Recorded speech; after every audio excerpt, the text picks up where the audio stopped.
Welcome, everyone, to this edition of Double Eagle Golf, the podcast. I'm Roy J. Akers, courtesy of Skyview Sports.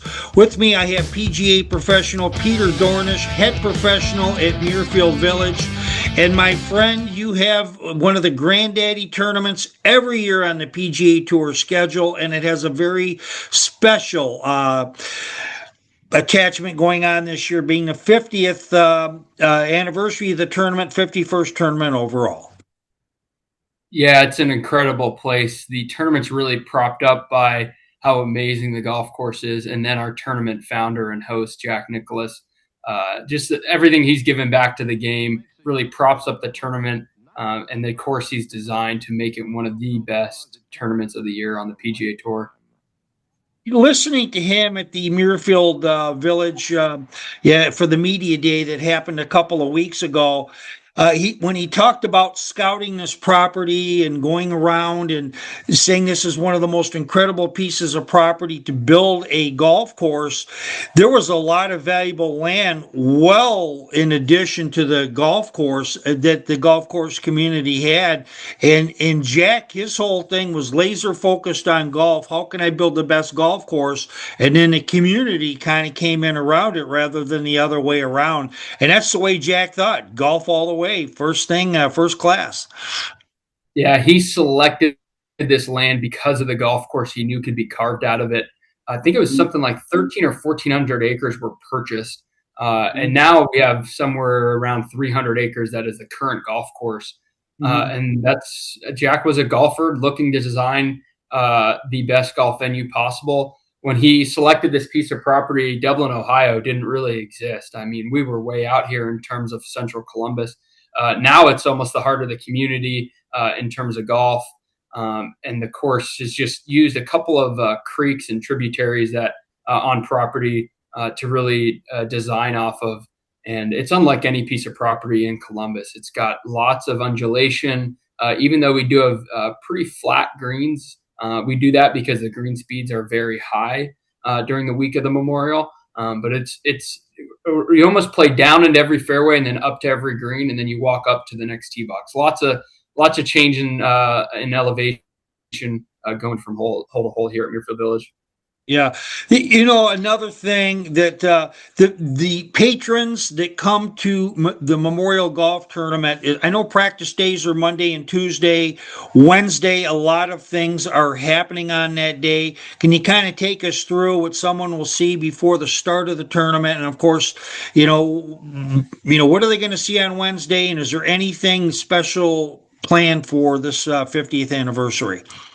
Yeah, so I would come out early on Wednesdays and catch the Pro-Am. We'll have a great group of celebrities, local and national, playing with PGA Tour pros. We start early that morning. And then in the afternoon, we do the opening ceremonies. This year, we're honoring David Graham, who was a previous winner and major champion golfer. And then Roger Maltby will also be here on property. He won the first Memorial tournament. So a lot of commemorative things and items circulating the week of the Memorial. Monday used to be the Memorial holiday for us, but this year it's not. It will be a little bit slower on Monday, Tuesday, and then Wednesday is really the first official day of the tournament where it gets ramped up to 11 and we're really jamming. We just got to keep our fingers crossed for some great weather. And then obviously Thursday through Sunday, we have round 1 through 4. So. And there you have it. One of the things that Jack is very cognizant of, and I think he could say he's proudest of, is that he says, when I formed the Memorial Tournament and when we sat down with his core group of people, he wanted to make sure that the players had the very best experience. He thought of his ideas, he put together some other ideas, and the Memorial is one of those tournaments that the players come because they're treated so well, and your staff is second to none, my friend. Yeah, Jack left no stone unturned when he designed Muirfield Village Golf Club, and we're really that way throughout the year. When it comes to our members and their guests. Jack really promotes excellence amongst the staff. He designed the tournament and designed Muirfield Village to be the forefront of hospitality and customer service, and we try to carry that through the Memorial Tournament as well. It's the 1 week a year where we're open to the public. We welcome them with open arms, and we're happy to see everybody. And then if you are lucky enough to play here throughout the year, it's the same thing. We promote excellence with the staff, and we just really love showing this place off with a lot of pride, because Jack has done the same thing for so many others. He designed this place to be shared, and it has always been the best thanks to him. And that's what's expected from the golf's greatest champion. And there you have it. I know when you go through the clubhouse, it's like an introduction to the Jack Nicklaus Museum, and then you realize I'm not even at the museum yet. This is really, really incredible. One of the things I saw was at Media Day at Scioto a few days ago, and I see that a lot of the some of the same media are going to be there. I see it looks like both tournaments, because they're such in close proximity, are kind of supporting each other this year. Is that true, or is that just something I perceived? Yeah, we actually have our same tournament director here, Dan Sullivan, and his staff that run the Memorial Tournament. They're doing operations over at Scioto for the U.S. Senior Open. So there is a little bit of overlap. Obviously, the U.S. Senior Open is run by the USGA, so no overlap there. But it's the same golf community. It's over the U.S. Senior Open's over 4th of July, which is a huge holiday for Upper Arlington, Ohio. But the local golf community will do great supporting both events, and we wish the USGA the best running that event over at Scioto, which is really where Jack started his career and worked with an instructor named Jack Grout to learn how to play golf, and became who he was. Yeah, hey, I knew there was some overlap there. That's the reason why I asked that question with Dan Sullivan, Tom Sprouse, and the rest of that gang. All right, when we come back, Peter is going to tell us the 3 holes that typically, historically decide the championship at Muirfield Village, and he's going to unpack all that for you in 30. This is Roy J. Akers of Double Eagle Golf, the podcast. We are found multiple times weekly, where we talk to professional, college, and USGA golfers. We cover stories and those that shape the sport. This is not just another podcast. We have exclusive content, print and podcast stories, and we spill the news before other media outlets drop their take. We are on all podcast channels, the YouTube channel, and can be found on skyviewsports.net. Check out Double Eagle Golf, the podcast, today. Golf course properties and great golf holes are showcased best from the air to give your business a magical aerial feel. 400-foot Cinema uses great angles, a cinematic feel, and show your property to customers and golfers so they want to visit your place of business and take their families or enjoy a round of golf. 400-foot Cinema is FAA certified and insured and has been to some of the most elite properties in golf. Contact 400-foot Cinema, where we can shoot as few as 3 golf holes for news stories or the entire course for a reasonable fee, and you control the content. Call us at 248-238-4449 or email us at roy@www.skyviewsports.net to find out more. With us, Muirfield Village head professional Peter Dornish. Peter was kind enough to give us some time on the 50th anniversary of the Memorial Tournament presented by Workday. And it's actually the 51st tournament, but this golf course is a monster, playing at about 7,600 yards, depending on how you lay it out for the day. Before we talk about the individual holes, this is a next level golf course, folks. This is not a municipal. This is an incredible golf course. And this course has so many defenses on it. I mean, when you play it, this is the hardest golf course I play every year. And I imagine if you're a scratch golfer at Muirfield Village, that is saying something. You can play anywhere. Yeah, we've had Scotty win the last 2 years. That's really the storyline coming into this year is, can he three-peat? The only other three-peat champion was Tiger Woods. Scotty won 1 year at 9 under, 1 year at 10 under par. I'm going to say it's going to be around the same again this year. The course is very similar. Our scoring average the last 3 years of the Memorial Tournament has hovered right around 73.5. So that's all players. That's not just the guys at the top. And the course it'll play very difficult. It's very weather dependent. As the fairways get soft, they also get wider. It allows the ball to stop quicker. But you just can't play from the rough. There's some places where No. the rough's so thick you have to come out sideways, and then you're just scrambling to make par from there. So the guys that can respect the golf course, hit the fairways, and just get it into the center of the greens. The greens here aren't large, so if you can get to the middle of every green and two putt your way there from there, double bogey and bogey avoidance is very important, and then you'll have a chance on the par fives to make lots of birdies. Well, let's go through that first hole. What is your first hole that you say will most likely be one of the three holes that kind of determine the 2026 Memorial Champion, and like how the pro would play it, like from the yardage and that kind of thing. So take her away, Peter. What's the first one? Yeah, well, I think the last three holes are very monumental for the golf course. Not the 16th hole has gone through a couple different iterations. The current iteration of that hole has gotten significantly easier. I think it ranks anywhere from the seventh or ninth toughest hole in the golf course. But combined, a couple of years ago, the last three holes of the course were the hardest on the PGA Tour. So probably coming down in round four, playing the last three holes is crucial to win this thing.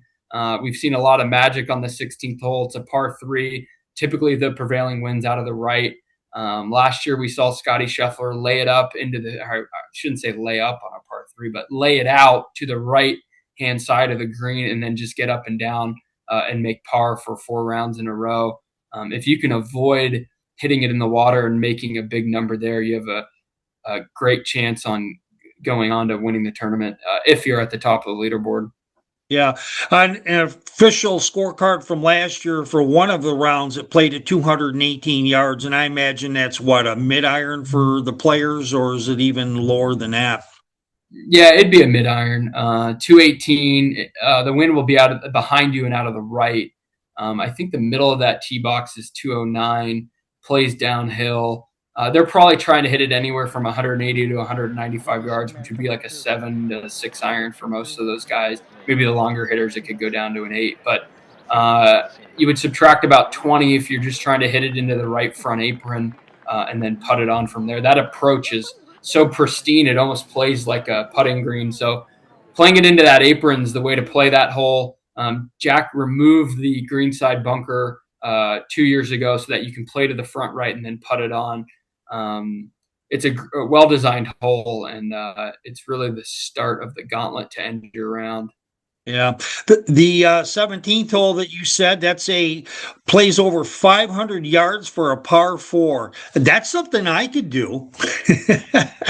Yeah, yeah, par four. It is typically downwind when the wind's out of the southwest, so you get a little bit of that. But there's just a collection of fairway bunkers in the fairway landing that make it very difficult. And then the top of the fairway is rounded off a little bit, so the ball will feed if it's firm into the fairway bunkers. And then you're met with one of the toughest second shots on the golf course. The green is kind of pitched away from you, and it typically plays downwind. Sepp Straka and Scotty Scheffler, when they hit into that green last year, the ball landed and it looked like it hit a cart path and went over the green. Wow. Just a really hard green to hold, and then you're met with really thick rough around the back of that green. So yeah, I think 17, in my personal opinion, is one of the hardest second shots on the golf course. Laying back tends to be an easier shot because you have a flat lie where you can then throw it up in the air. Yeah. So you're going to go driver. Are you going to go with the metal wood for your second shot? I imagine most of the players will, but I can't imagine anybody doing an iron, but you tell me. Yeah, these guys hit it so far. There's going to be guys hitting irons into the greens. I mean, Yeah. They can hit it 330 off the tee, which would then give them anywhere from 170 in from there. So Yeah. they're probably hitting 7 or 6 iron, 8 to 6 iron into the green. But the greens will get firm, and it does play downwind. And that green does have like a little pitch towards the back edge. And even with a mid iron, it's still really difficult to hit. Yeah. And then finally, number 18, that postcard hole. And matter of fact, My friend, you guys should sell postcards of every 18 postcards for 18 holes. That's how good this golf course is. But take us through 18, how the players are going to play that, and the 480 or so yardage, and that great finishing hole and all the drama. Yeah, so we will have a commemorative 50th anniversary poster of the 18th hole this year for sale. So you can at least pick that up. No postcard, but we will have a poster.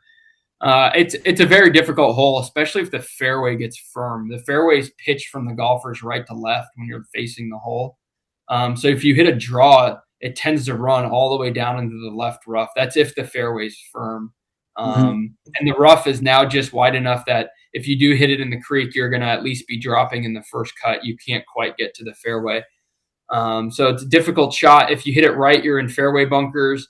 Sometimes the fairway bunkers around here are easier than the rough. So you'll see some guys like on 10, they'll aim for the fairway bunker and try to hit it in there. And then you're met with just a really long and uphill second shot into a green that will play firm. The back left hole location, which is the Sunday pin, it is a little bit bowled out in there, so it does help the ball stop. But again, same as last year, we saw Seb Straka and Scotty hit it into that back bowl, and it bound into the back rough, and then they got up and down from there. These guys' short games are so good. If they miss a green, they can most likely get up and down. But you're met with a really challenging tee shot, an iconic second shot, and then the back left pin. It's accessible. You can hit a high draw in there that rides the wind, but it's uphill, and your nerves are and your heartbeat's definitely going at that point. Yeah, it sounds like these guys do have a 15th club in the bag, and it's a magic wand, and the imagination that they play, and the greatness that they got making it to the PGA Tour. Peter, I can't thank you enough. Being the head professional of the Muirfield Village, the eighth wonder of the golfing world. I mean, holy smokes, getting to come into work every day to a magnificent staff and do play the host every year to a tournament. Congratulations to all your members and all your staff for doing such a great job in opening this place up to the public, and the icon, in my opinion, in the GOAT of that's ever been on the golf. No offense to anybody else. I just I'm a Jack guy, so there you go. Yeah, we call him golf's greatest champion. He won the most majors. I think that's undisputed. But yeah, we're really excited to have our patrons on property for the week and get to open up the gates for all them to come and enjoy the tournament. It's a year where I get to, or a week of the year where I really get to share this place, which I enjoy. Everybody. Peter Dornish, head PGA Pro of Muirfield Village Golf Club in Dublin, Ohio. We're going to see you in just a couple of weeks, my friend. I can hardly wait to do that, and I'll make sure I say hi, but you're going to be so busy you won't remember me. So we'll see you in a couple of weeks, Peter. We'll see you soon.